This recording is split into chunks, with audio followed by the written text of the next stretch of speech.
네, 반갑습니다. 네. 시간이 막 흘러서 여름에 제가 광주에서 재즈와 철학 그때 오셨던 분들 혹시 계신가요? 여름에? 계시는군요.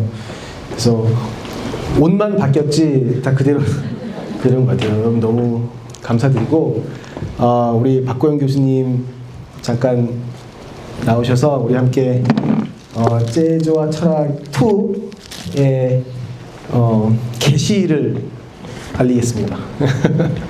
반갑습니다. 박고영입니다. 의자 안 주나요? 의자. 의자? 그거 선생님 거 아닙니다. 제 겁니다. 뒤에. 앉으시죠. 다시 한번 같이 인사드릴까요? 네. 반갑습니다.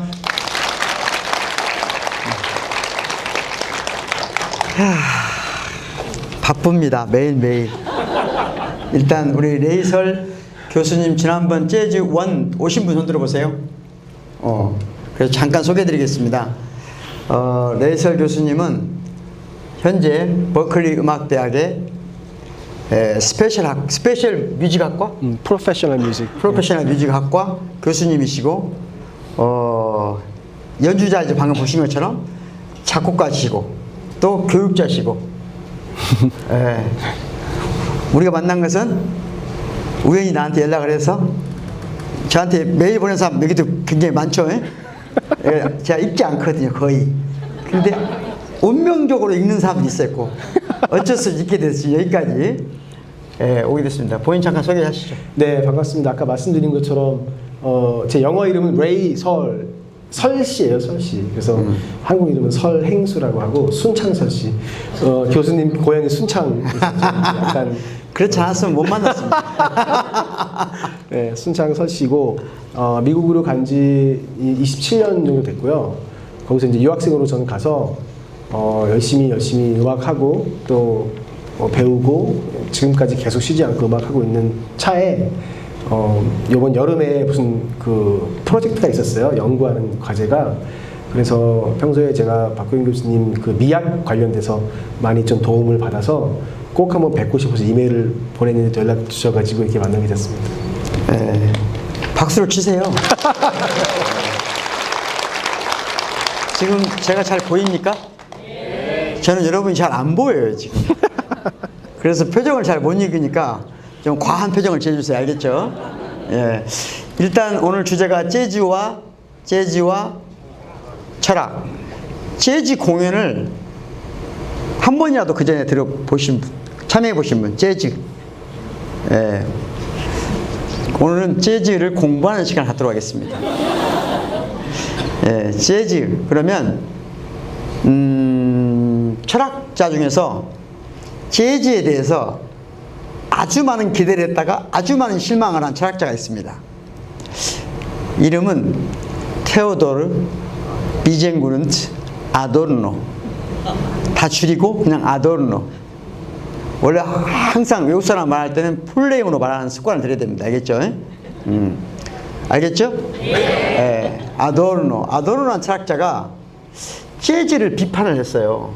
재즈는 왜 굉장히 자유로운 음악 같은데 사실은 자유로운 척만 하는 거 아니야? 에 대해서 교수님 어떻게 생각하세요? 재즈가 자유로운 음악이 맞죠, 그죠? 근데 이제 음악가의 입장에서 재즈를 하다 보면 첫 번째로 저희가 맞닥뜨리는 어떤 건 벽이 진입 장벽이 좀 높다 보니까 자유로움에서 조금 멀리 있다고 생각이 들어요. 재즈 처음으로 들으면서 매력을 느낀 거는 재즈가 너무 자유롭게 들려서인데 막상 이제 공부를 하려니까 너무나 많은 진입 장벽이 있는 거죠. 거기서부터 좀 자유가 상실된다고 생각을 좀 했었기도 했고, 그리고 저희가 연주 아까 첫 곡의 워크송이라고 노동요 그런 성인데 제가 이제 그런 류의 음악들을 많이 하거든요. 좀 강하고 좀 이렇게 비트 있고 그런 음악을 많이 하는데 이게 들어서 아시겠지만 좀 이렇게 뭐 자유롭게 들리지만 스트럭처가 있어요. 이렇게 구조가 있어요. 그 구조 안에서 사실은 저희가 자유를 찾는 거니까 어떻게 보면 어폐가 있는 거죠. 구조가 있는데 자유가 또 있어야 된다고 하는 어떤 그런 두 가지가 상충되는. 그걸 철학에서는 구조와 주체라고 그래요. 모든 세상을 볼 때 구조를 볼 것인가 주체를 볼 것인가. 표정이 보니까 무슨 말인지 모르면서 고개를 끄덕이는 것 같아요. 예? 잘 모르면서 그렇지. 예. 자, 그러니까 방금 재즈가 하나의 음악 구조일 거 아니에요. 그런데 제가 지난번 첫 번째 때도 말씀드렸지만 제가 원래 이 아도노라는 철학자로 박사학위를 하고 싶었어요. 제가 음악을 몰라서 안 한 겁니다. 근데 음악 중에서도 제일 이해하기 어려운 음악이 재즈예요. 방금 여러분 이거 워크송이라고 했거든요. 워크송이 뭐예요? 일하면서 하는 노래라는 얘기잖아요. 그런 느낌이 있었어요, 없었어요? 솔직하게. 이게 워크송이 진짜 논바닥에서 일하고 공장에서 일하는 워크가 아니고 내 연구실 같은 데서 일하는 워크송 아니야 혹시? 약간 그런 느낌이 있단 말이에요. 근데 그건 모든 책임은 누구한테 있습니까? 연주자들한테 있는 거죠. 그죠? 저 뒤에 있는 피아노 선생님이 저것 봐라 지금 하고 있어야 돼요. 그러니까 왜 재즈니까 어려운 거예요. 여러분 쉽습니까 재즈가? 음악 중에 사실 제일 어려운 게 재즈예요. 언뜻 보면 단순해 보이지만 너무 복잡해. 그 세계에 진입하기가 어려워. 그러니까 여러분들은 오늘 재즈에 대해서 진입하려고 하지 말고, 알겠죠? 그냥 겉핥기로. 그런데 중요한 게 있어요. 겉핥기를 하더라도 이해하려고 하지 말고 약간 연주할 때 보면 약간 맛이 간다는 느낌이 있어 없어요? 그때 우리가 맛이 가는 그 순간에 우리 안에서 뭔가 알 수 없는 틈이 생기거든요. 그 틈 안 생기면 어쩔 수 없고요. 어디선가 스크래치가 느낌이 와. 내 심연에 있는 스크래치, 내 심연에 있는 어떤 구멍, 거기에서 슬쩍 뭐가 나와서 연주자들의 그 미치는 순간에 살짝 연결된다는 느낌을 찾는 거다. 말이 돼요? 아, 그럼요. 말이 되죠. 네. 저 같은 경우에는 이제 재즈 음악을 할 때 최대한 쉽게, 관중들이 듣기엔 쉽게, 근데 이제 연주자들한테는 조금 챌린지 있게 그 어프로치를 해서 그 다음 곡 연주할 거는 이제 좀 이따 들려드릴 텐데, 제 딸을 위해서 제가 쓴 거예요. 이제 가장 예쁘고 가장 단순한 멜로디로 이제 딸이 태어났을 때를 표현을 하고, 또 앞으로 나올 이제 제가 언어의 감옥이라고 하는 음악극에 대해 설명도 드릴 텐데, 거기를 관통하는 곡 중에 하나인데, 그 곡은 되게 쉬워요. 근데 연주자들은 연주하기 굉장히 어려운 게 그 변박자가 많이 들어있어요, 그 안에. 애기들이 어디를 튈지 모르잖아요. 그래서 그런 걸 표현하다 보니까 쉬우면서도 어렵다. 뭐가 함께 있는 어떤 그런 느낌? 잠깐 들어가려고 하는데요. 들어가려다가 내이설 교수님이 말도 안 되는 얘기를 한다 이런 느낌이. 그래서 제가 그 철학 교수로 사람들이 저한테 그래요. 참 철학을 쉽게 말씀한다. 나는 쉬우라고 한 게 아닙니다. 쉬울 수가 없어요. 그냥 쉽게 알아듣는 거예요. 무슨 말 이해했어요? 내 말 속에는 시련이 쫙 어마어마한 이야기 들어있는데 자기들 마음대로 쉽게 이해했다고 하는 거예요. 지금 우리 보고 쉽게 말했지만 사실 어렵습니다. 자기한테 쉽지. 안 그래요? 어려워요. 어렵죠. 어려워요. 그래서 이해하려고 하지 말자. 알겠죠? 오늘은 뭐죠? 오늘의 목표는? 예? 연결. 알겠죠? 무엇과 무엇이? 틈과 틈이. 금과 금이. 구멍과 구멍이. 알겠죠? 자, 음악을 들으면서 연결하겠습니다. 네, 감사합니다.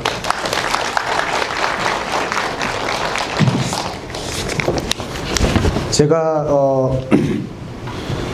시차가 아직 적응이 안 돼가지고 약간 비몽사몽이 있는데, 그래서 다음 곡을 잘못 설명했네. 다음 곡은 이제 이 다음 대담을 할 때 저희가 음악의 좀 재즈의 어떤 그런 주요 요소들을 좀 설명을 드릴 텐데, 이제 그 중에 나오는 스윙에 관련된 그런 부분들이 있어요. 그런 부분 설명을 드릴 텐데, 제가 쓴 곡 중에 하나가 그 SFR이라는 곡이 있어요. 그 곡이 뭐냐면 새우 볶음밥에 관련된 이야기예요. 제가 새우 볶음밥을 굉장히 좋아하거든요. 싸고 그리고 굉장히 맛있고 또 새우가 굉장히 특이한 어떤 그런 동물 식물 뭐래 어패류 뭐죠? 하여튼 그렇게 되는데 그 새우 볶음밥을 보면서 인생에 많은 걸 느꼈어요. 저는 진짜. 그래서 그거를 조금 더 깊은 얘기는 제가 못 드리고 그걸 좀 음악적으로 표현하는데 저희가 음악적으로만 표현하면 좀 식상하니까 나중에 함께 그 새우 볶음밥을 외치는 시간이 있어요. 뒷부분에. 제가 그 때를 알려드릴 테니까 같이 저희와 함께 새우 볶음밥을 느끼시면서 아 재즈가 쉬울 수도 있는데 어려운데 그냥 다가올 수도 있겠구나. 그거 한번 느껴보시라고 이 곡 먼저 드릴게요. 그 SFR이라는 곡입니다. 1, 2,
여기서 따라하세요. Dream, fly, rise. 잘 들어보세요. Fly, rise.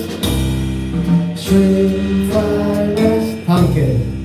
Dream, fly, rise. 흔들면. Dream, fly, rise. Dream, 새우를 상상해보세요. 새우. Dream, fly, rise.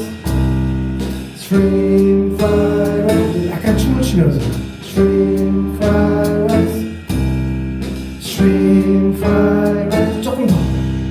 Stream fly rise, 조금 더. Fly rise, 크게. Stream fly rise, stream fly rise. 좀 더, 좀 더.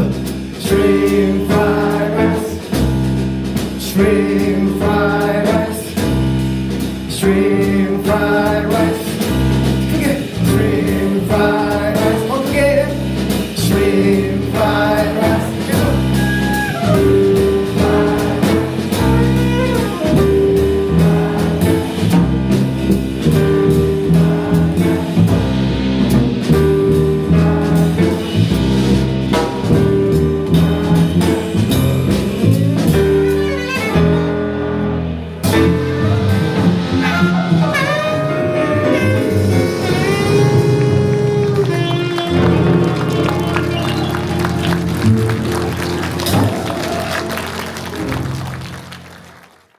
우리 박근홍 교수 다시 모셔서 이제 조금 더 깊은 대화를 좀 하고 싶어서, 오늘은 이게 사실은 콘서트라기보다 콘서트이지만 대담과 대화, 그게 좀 더 주가 되거든요. 그래서 오늘 좀 깊은 대화를 좀 해보겠습니다.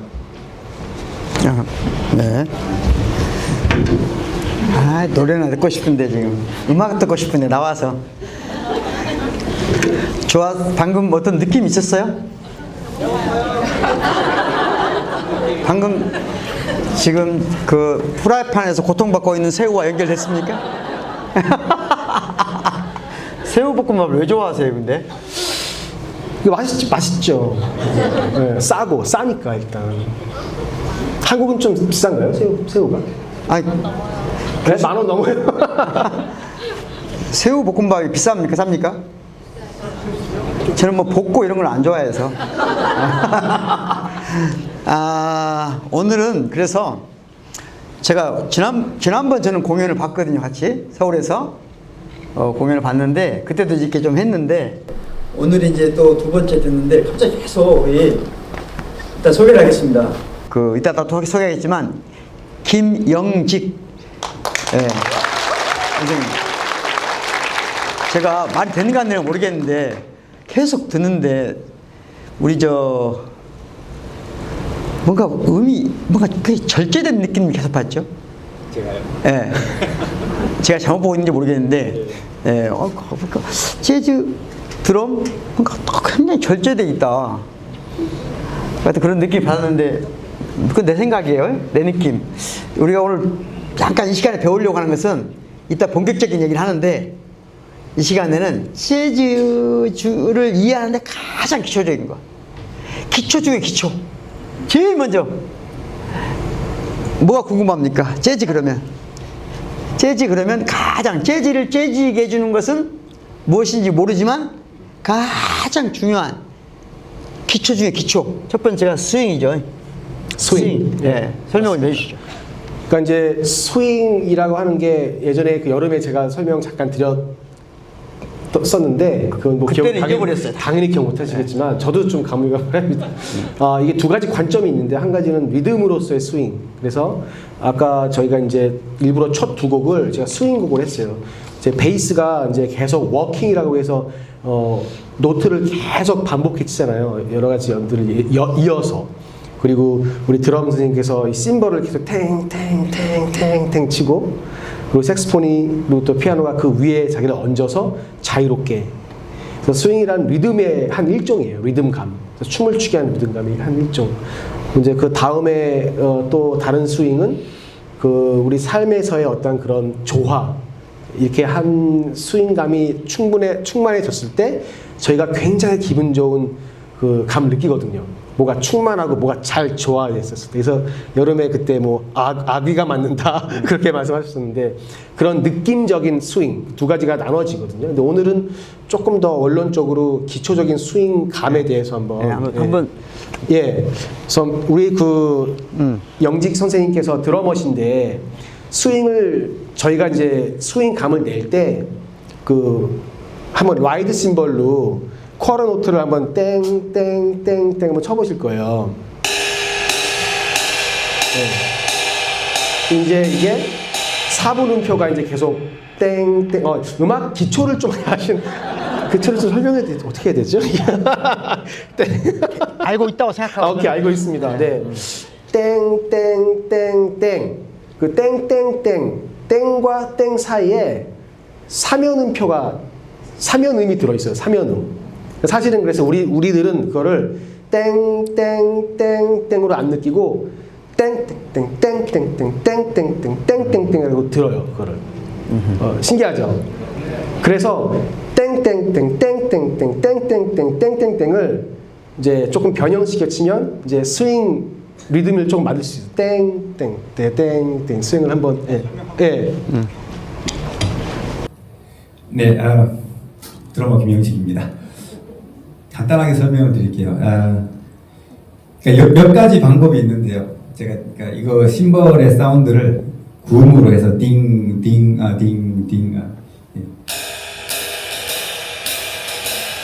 이제 이렇게 설명을 하게 되면 들릴 때는 이렇게 들리죠. 그리고 요즘 최근에 아주 이렇게 대가의급에 오르신 그레고리 허친슨이라는 드러머는 웍더독 있습니다. 웍더독 이렇게 설명을 하세요. 근데 영어권에 있지 않은 사람들은 웍더독 이 언어에서 가지고 있는 길이와 이 사운드가 잘 이렇게 매치가 안 되잖아요. 그래서 제가 한국 사람으로 외국인으로 스윙을 배울 때 되게 많은 고민을 하고 있었는데 그냥 아주 객관적으로 설명할 수 있는 어떤 그 고리를 배웠습니다. 근데 한국에서 장단을 배울 때 뭐 외국에도 마찬가지고, 그러니까 서양 음악이 아니라 전통적인 장단은 항상 구음으로 배우잖아요.